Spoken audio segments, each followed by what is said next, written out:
Então, nesse processo 506-31-30-17, depoimento do senhor Antônio Palocci Filho. Senhor Palocci, o senhor está sendo acusado de um crime pelo Ministério Público Federal nesse processo. Na condição de acusado, o senhor tem o direito de permanecer em silêncio. Se o senhor fizer uso desse direito pela nossa lei, isso não lhe traz nenhum prejuízo. Mas também a oportunidade que o senhor tem de falar no processo. Tudo que o senhor falar vai ser considerado para fins do julgamento. O senhor prefere falar ou o senhor prefere ficar em silêncio, senhor Palocci? Eu prefiro falar, doutor.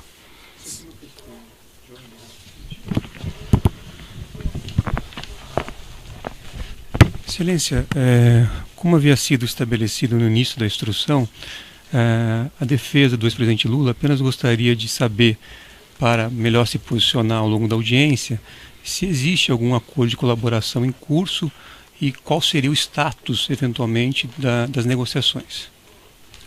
O Ministério Público pode esclarecer? Pois não. Nós não temos acordo de colaboração firmado com o réu aqui presente. Ele nos procurou, nós estamos conversando, mas nós não temos nada prometido, nem assegurado, nem garantido, nem ele nos trouxe elementos de prova que estão sendo utilizados em qualquer momento. Era o que eu poderia esclarecer. Tá certo. Então, repetindo, o senhor tem esse direito ao silêncio, certo? E a oportunidade que o senhor tem de falar no processo também, independentemente de acordo ou sem acordo, enfim. Senhor Palocci, eu vou fazer uma inquirição mais restrita aqui, objeto dessa acusação específica. Há uma referência na acusação de que a Odebrecht teria adquirido esse imóvel na rua Haberbeck Brandão, isso em 2010, para utilização pelo Instituto Lula.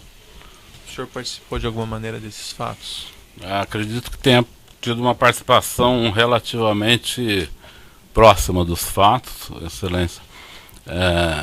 E de fato eu queria dizer a princípio que a denúncia procede, os fatos narrados nela são verdadeiros.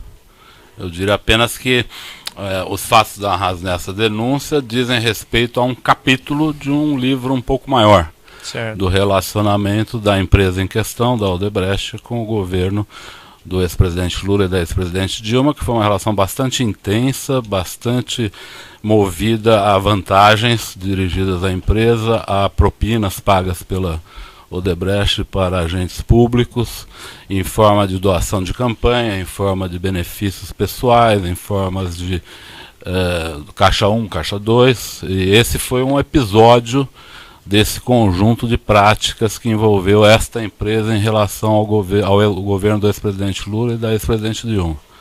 Sim. E eu tenho conhecimento que participei de boa parte desses entendimentos na qualidade de ministro da Fazenda do presidente Lula e de ministro da Casa Civil da presidente Dilma. O senhor falou, ou melhor, o senhor Marcelo Odebrecht declarou em depoimento que o senhor era um interlocutor do grupo Odebrecht em relação a essas demandas financeiras da Presidência da República e do Partido dos Trabalhadores? Eu não era um interlocutor de demandas financeiras, era um interlocutor da empresa para o conjunto da relação da empresa com o governo, não só assuntos relativos a contribuições da empresa, mas a metas da empresa, desejos da empresa junto ao governo. A empresa Odebrecht é a maior das construtoras do país, ela atuava em praticamente todas as áreas mais importantes do governo. Então ela atuou desde o início do governo do presidente Lula. Eu os conheci antes do governo, eu estive com eles desde 94, quando o presidente Lula os conheceu em algumas oportunidades. Esse conhecimento se deu com a minha presença e, portanto, eu me tornei amigo dos principais dirigentes da empresa, Dr. Emílio Odebrecht, Dr. Pedro Novis, Dr. Marcelo Odebrecht, desde antes do governo do presidente Lula ter início. Então eu tratava de todo tipo de temas com eles, inclusive de temas ilícitos, inclusive. O senhor Marcelo Odebrecht, na verdade isso foi aprendido antes do senhor Marcelo Odebrecht apresentar, mas isso que foi discutido nesse processo e também no processo anterior, que é uma planilha informal do senhor Marcelo, de nome Produção Programa Especial Italiano, e que retrata aqui cerca de créditos de 200 milhões nessa planilha que teriam vamos dizer, segundo o senhor Marcelo Bahia Odebrecht, seriam valores que eram administrados com o senhor. Isso procede, não procede? O senhor pode me esclarecer? O Marcelo não falou nenhuma mentira, doutor, mas as coisas, do meu ponto de vista, ocorreram de forma diferente. Se o senhor me permitir, eu gostaria de explicar como chegamos nisso. Perfeito. Se o senhor me permitir me estender alguns minutos, pode ser? Claro. Na verdade, durante o primeiro e segundo governo do presidente Lula, as relações da Odebrecht com o governo foram muito fluidas. Tanto na área de construção civil, como na área de infraestrutura, como na Petrobras.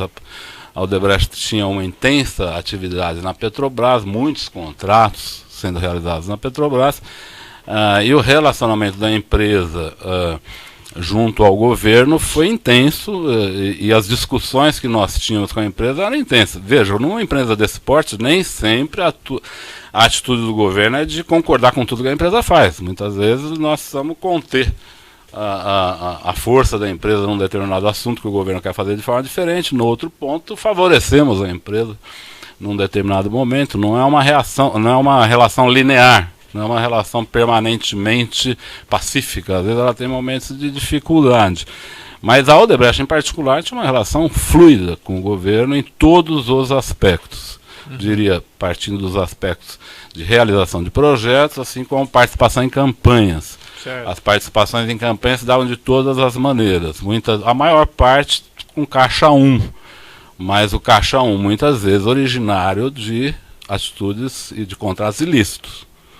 O senhor pode exemplificar, assim, os contatos ilícitos que eventualmente geraram créditos? Diversos. Os da Petrobras, quase todos geraram crédito. Mas o senhor tinha conhecimento disso? O senhor participava disso?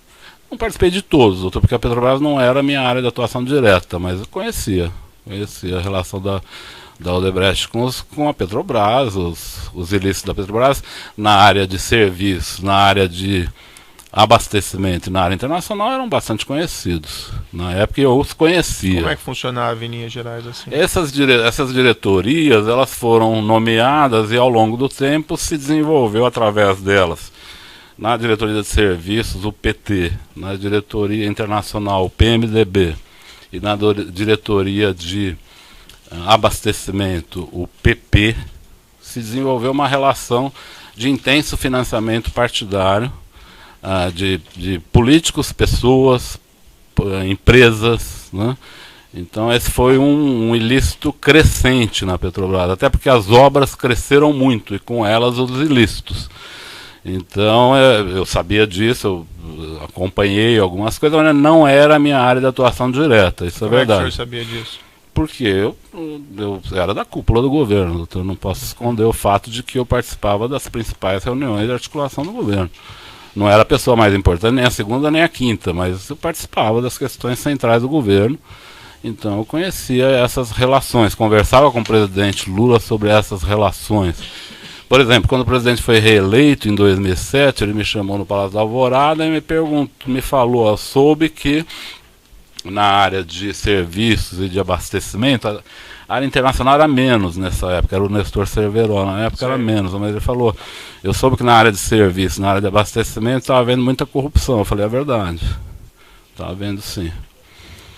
Aí ele falou, e o que é isso? Eu falei, é aquilo que foi destinado para esses diretores, operar para o PT num caso, para o PP no outro. E ele falou, você acha que isso está adequado? Eu falei, não, acho que isso está muito exagerado. Eu falei, ele falou que estava pensando em tomar providência, ele não estava gostando porque a coisa estava repercutindo de forma muito negativa.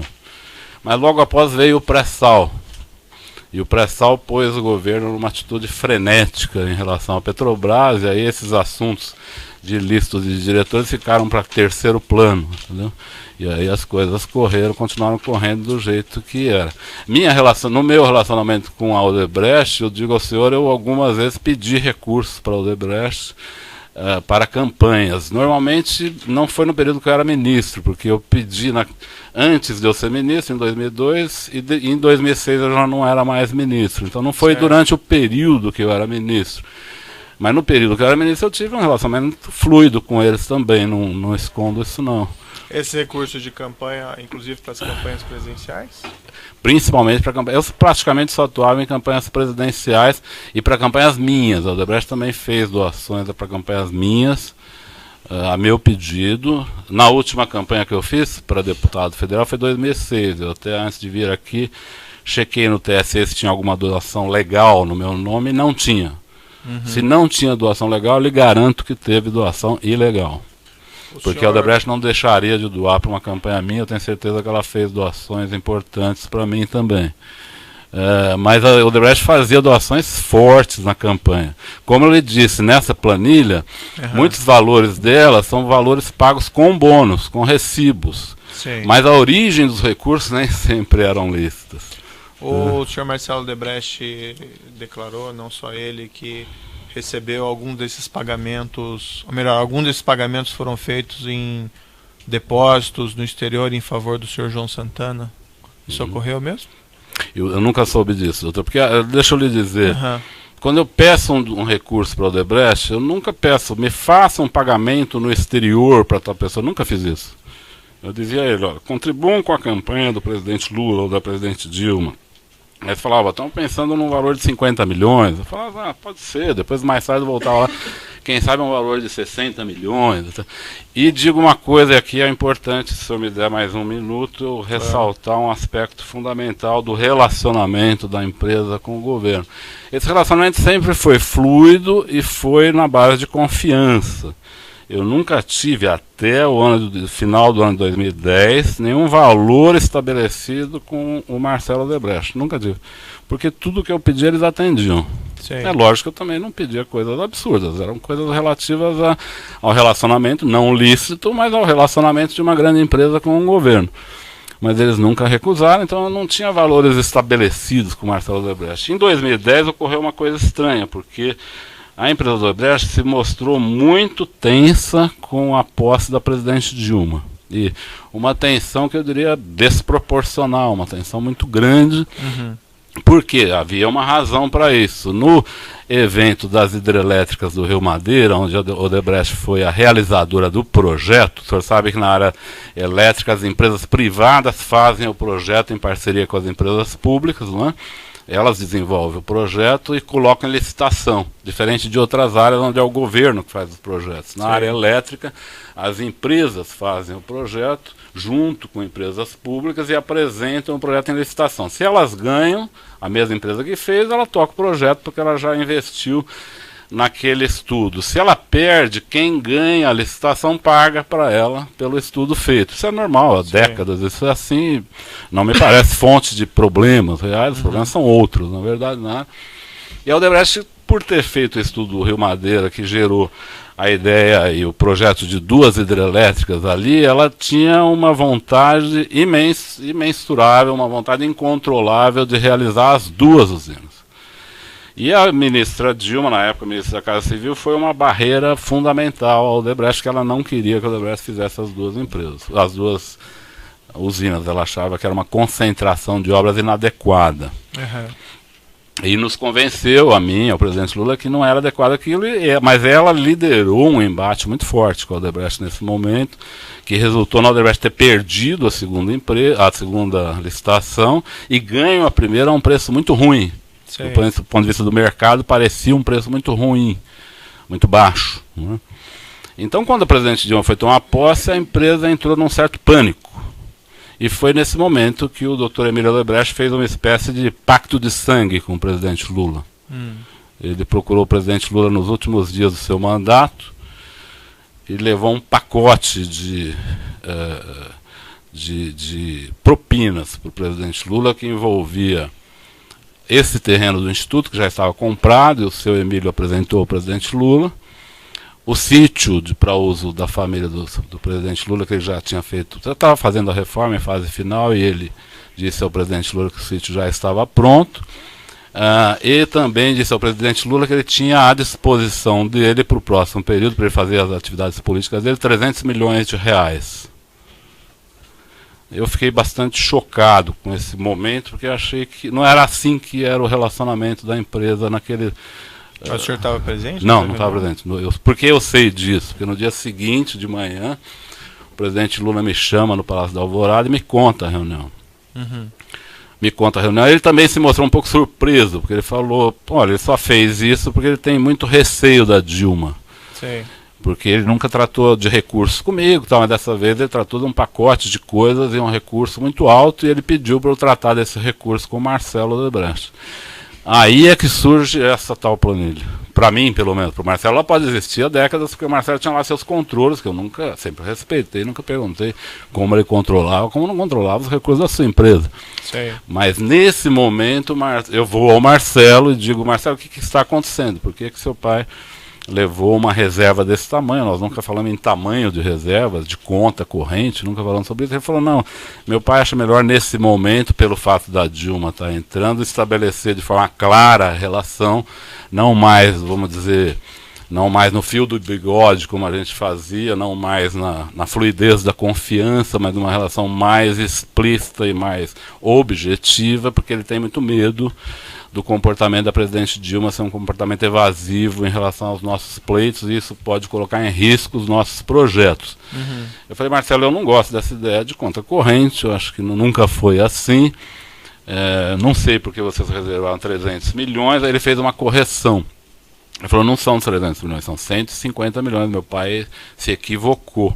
Aí isso, inclusive, dá origem a um e-mail que a senhora perguntou, se não me engano, para o Emílio ou para outra pessoa, de um e-mail que o Marcelo procura corrigir com o doutor Emílio, o senhor está falando errado. Eu li isso na imprensa, porque isso acabou saindo na imprensa. Você está falando errado, não é 300, é 200, o outro 100 já foi dado, coisa assim. Há uma discussão entre eles sobre esses valores. E aí o que acontece? Eu volto ao presidente Lula, falei, presidente Lula, acho melhor a gente esquecer essa ideia de conta corrente. A empresa sempre contribuiu conosco, nunca houve dificuldades em relação a essa contribuição. Eu acho que estabelecer esse tipo de relação não é adequado. Ele falou, vamos ver, tal. Dias depois, o doutor Emílio volta ao presidente Lula, isso aí numa reunião no dia 30 de dezembro de 2010. Nessa reunião, o presidente Lula leva a presidente Dilma, a presidente eleita, para que ele diga a ela das relações que ele tinha com a Odebrecht e que ele queria que ela preservasse o conjunto daquelas relações em todos os seus aspectos, lícitos e ilícitos. Não, o senhor estava nessa reunião? Não estava nessa reunião. O presidente Lula, no dia seguinte, me chama de novo. Eu não era do governo nessa época, eu era deputado. Mas eu estava muito integrado na campanha da presidente Dilma, que acabava de ter sido eleita. Então o presidente Lula me chama de novo e fala, olha, o Emílio veio, tivemos uma ótima reunião e ele confirmou os 300 milhões e falou que pode ser mais se for necessário. E qual que era o ganho deles em oferecer 300 milhões? O ganho, não havia um ganho específico, doutor, mas o Odebrecht atuava nas hidrelétricas, o Odebrecht atuava na Petrobras, o Odebrecht atuava no Ministério da Defesa, o Odebrecht é o responsável pelo projeto de submarinos. Seria um favorecimento quando surgirem oportunidades? Não era uma pauta. O doutor Emílio, nessa oportunidade, não apresentou uma pauta de desejos da empresa específica. Ele apresentou a vontade de que, com o governo da presidente Dilma, a relação da Odebrecht com o governo continuasse fluida, da mesma maneira com que havia sido a relação com o governo Lula. Essa era a questão fundamental. Por exemplo, vou lhe dar um exemplo. Quando o presidente Lula tomou posse, a Petrobras fez uma ação muito forte pela estatização da petroquímica, onde a Odebrecht tem uma empresa chamada Braskem, que é a principal do setor. A eleição do presidente Lula reacendia a ideia da estatização. Então a Odebrecht pediu a mim para que, junto ao presidente Lula e à Petrobras, para que fizesse uma barreira de contenção a esse movimento, porque isso poderia significar a reestatização dos serviços de petroquímica, e eu trabalhei durante 2 anos nesse projeto, com um relativo sucesso, um grande sucesso. No caso do governo da presidente Dilma, tinha uma série de questões, como submarinos, a Petrobras, as sondas da Petrobras. As sondas da Petrobras eram um momento que estavam sendo discutidas nesse período em que foi comprado esse terreno.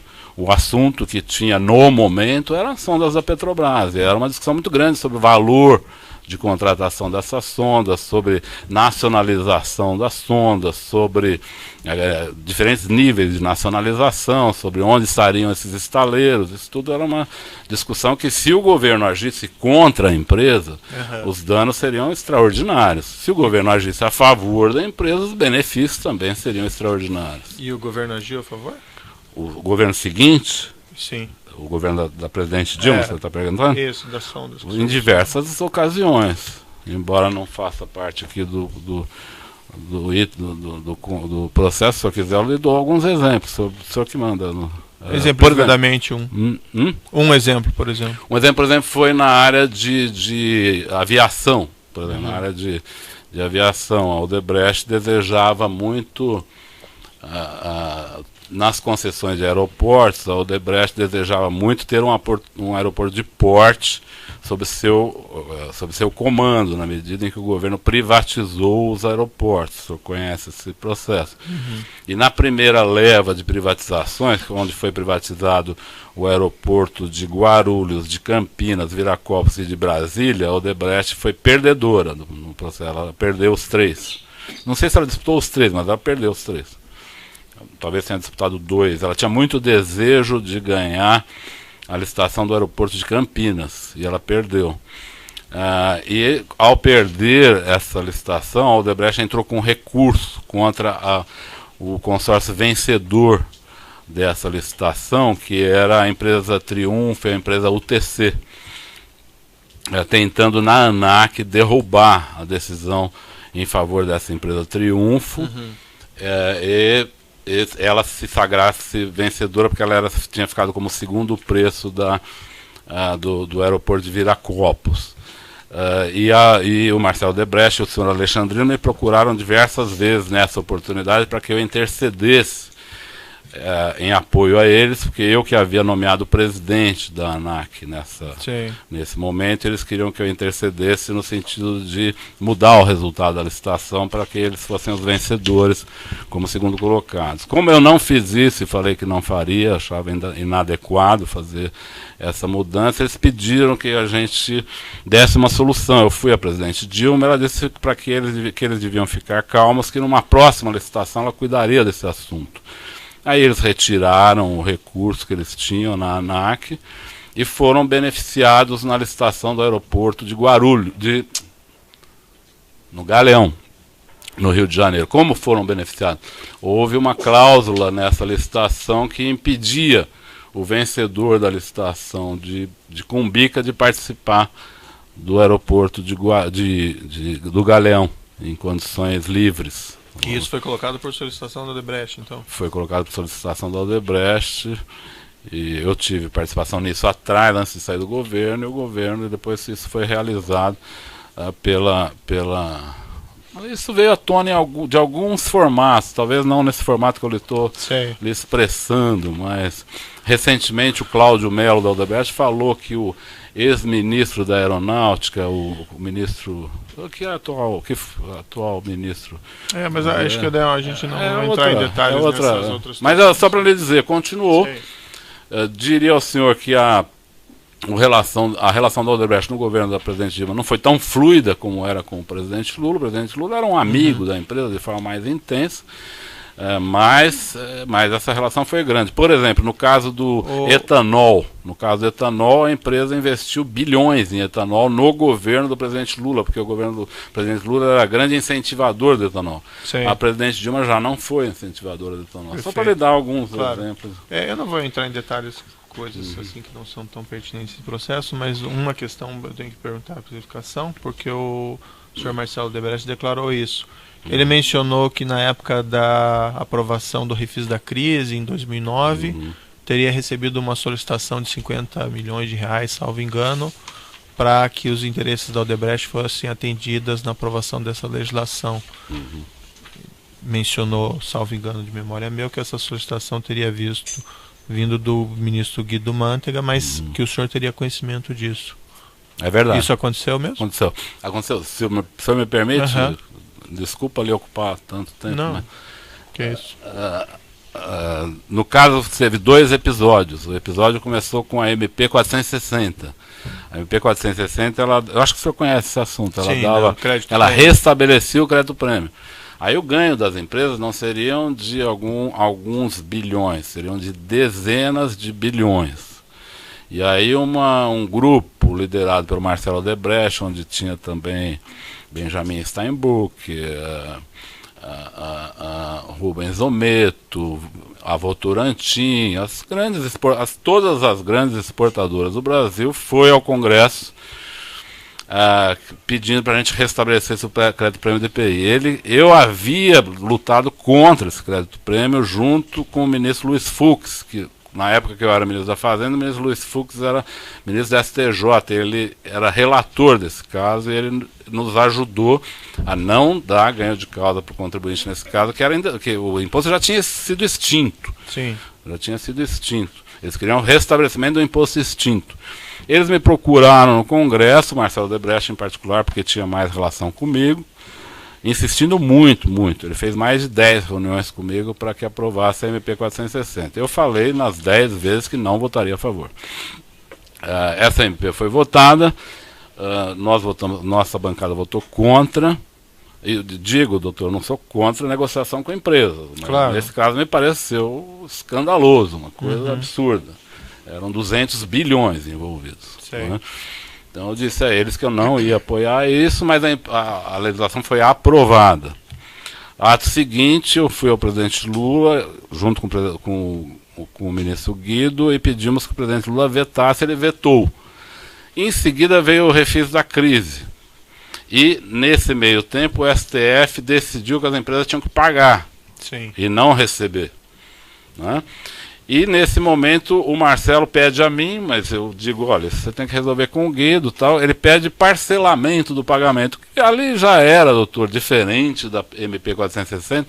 A MP 470 já era uma coisa muito mais amena. E me disse, o Marcelo, na época, ele me disse que o ministro Guido havia solicitado 50 milhões para ele. Eu não vi o ministro Guido solicitar, eu não estive presente, mas o Marcelo de fato me falou que houve uma solicitação nessa época de 50 milhões e que ele diz, o Marcelo, que ele pôs isso na planilha, constando como um crédito que ele tinha criado para o ministro Guido. Mas confesso, ele informou isso ao senhor, que ele colocou nessa, vamos dizer, conta corrente nessa planilha? Me informou em 11 só, quando ele falou dessa planilha, sei. não na época. Ele me informou em 11 que ele tinha, que dentro dessa planilha tinha 50 milhões, que era derivado desse projeto do refis, chamado refis da crise, que ele tinha acertado com o ministro Guido Mantega. Mas eu não participei da reunião em que isso foi eventualmente combinado. Entendi. Vamos falar agora da questão aqui mais específica relativa a esse imóvel. Qual foi o seu contato com isso? Como é que aconteceu? O senhor pode me relatar também? Posso. Esse imóvel se destinava a ser uma espécie de museu da memória dos governos do presidente Lula. No Brasil, a regra é que o presidente sai do palácio carregando os seus presentes, documentos, etc. Uma prática, diga-se de passagem, que eu acho bastante inadequada. Eu sugeri ao presidente Lula que mudasse isso e transformasse isso num assunto do Arquivo Nacional, mas ele não gostou da ideia. Então hoje continua, os presidentes saem, todos que saem com caminhões de presentes. Não são presentes de uso pessoal, são presentes que nem são usáveis, na verdade são peças, né, doadas por governos, tal, que só servem para pôr em museus. Tem um valor histórico, mas não tem valor pessoal isso.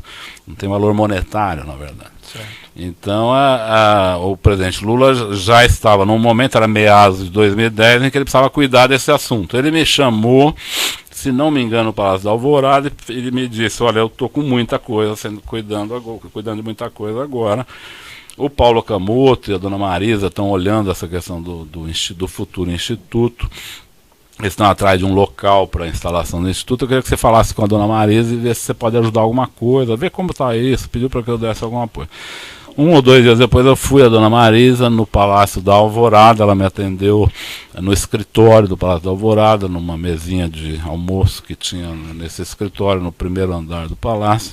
Eu vou fazer uma pausa pelo tamanho do áudio aqui, nós já retomamos.